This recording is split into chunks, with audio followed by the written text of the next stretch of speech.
Is this massive 55-inch curved gaming monitor the right fit for your setup? Or should you stick with a smaller screen and save some cash?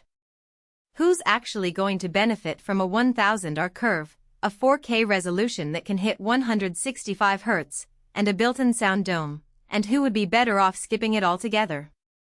And, most importantly, does the price make sense for the everyday buyer who just wants a smooth, immersive experience without breaking the bank?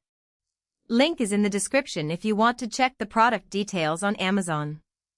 When I first saw the Samsung Odyssey Ark, the headline specs were enough to make my head spin. 55 inches of curvature, a 4K panel that claims to refresh at 165 Hz, and a whole suite of cockpit features that sound like they belong on a race car simulator.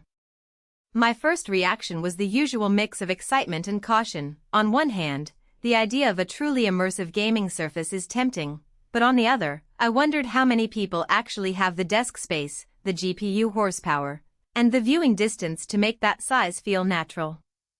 That's the exact place where buyer hesitation lives, and it's why I dug deeper into how this monitor actually performs in a real living room, a cramped gaming nook, and a workstation that doubles as a media hub.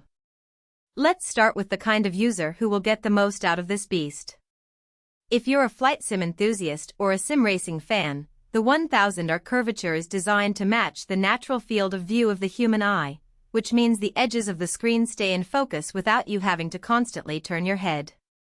In my test setup, I positioned the monitor about 3 feet away, the sweet spot for the curve, and the immersion was immediate.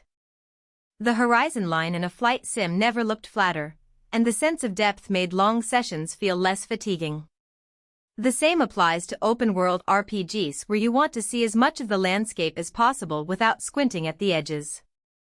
The extra screen real estate also shines when you enable the multi-view mode.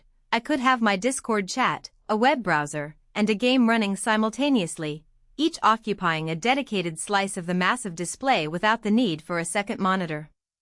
Now, who should stay away? If your desk is a typical 48-inch width, you'll quickly find the Ark spilling over the edge, forcing you to sit farther back or compromise on ergonomics. That distance can dilute the impact of the curve and make text feel smaller than you'd like, which is a problem for anyone who uses the monitor as a primary work device. Likewise, if your graphics card is still a mid-range model from a few generations ago, you'll likely hit a ceiling trying to push modern titles at native 4K and 165 Hz. The monitor will still display the image, but you'll be forced to drop to 60 Hz or lower the resolution, which defeats the purpose of the high refresh promise.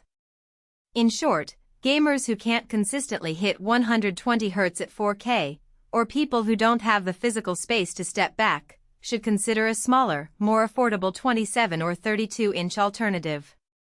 What does the Ark bring to the table beyond the flashy numbers? First, the mini LED backlight delivers a level of brightness and local dimming that makes HDR moments pop. In a dark sci-fi shooter, the on-screen explosions burst with clarity, and the black levels stay deep enough to preserve detail in shadows. That same capability translates well to watching movies on the same screen. The HDR content looks cinematic, and the built-in sound dome provides a surprisingly immersive audio experience for a monitor. The sound dome isn't a full-blown home theater system, but for a single-speaker solution it fills the room with a sense of directionality that you usually only get from a dedicated soundbar. One of the more practical strengths is the cockpit mode. The software lets you split the screen into multiple zones, each with its own color temperature and brightness setting. For a racing setup, you can have a bright central lane for the track while keeping the peripheral HUD elements slightly dimmer, reducing visual clutter. In my own usage, I set the left third of the screen to a softer tone for my video editing timeline, the middle for the game, and the right for a live chat feed during a stream. The transition between these zones felt seamless, and the mode saved me from juggling 3 separate monitors. But the Ark isn't without its trade-offs. The sheer size makes it a challenge to mount on a standard wall bracket, and the included stand, while sturdy, only offers tilt adjustment. There's no height or swivel, so you're stuck with a fixed viewing angle unless you invest in a VESA-compatible arm, which adds extra cost and complexity. The panel also reflects ambient light fairly noticeably, A bright window behind you can cause glare that's hard to eliminate without blackout curtains. That's something a lot of reviewers overlook because they test in dim rooms, but in a typical living room environment you'll need to manage lighting carefully. Another subtle weakness is